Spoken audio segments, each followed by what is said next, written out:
How to shut down iPhone 16 Pro Max. So let's start the video. First of all, press and hold volume up button and power button at the same time from few seconds, and then slide this button to right side from shut down your phone.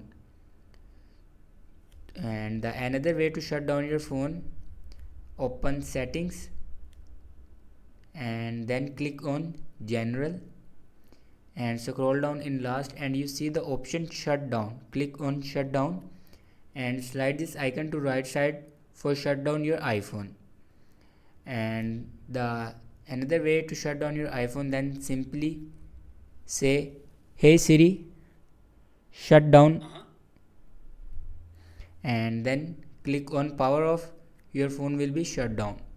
So this is the way to shut down your iPhone 16 Pro Max.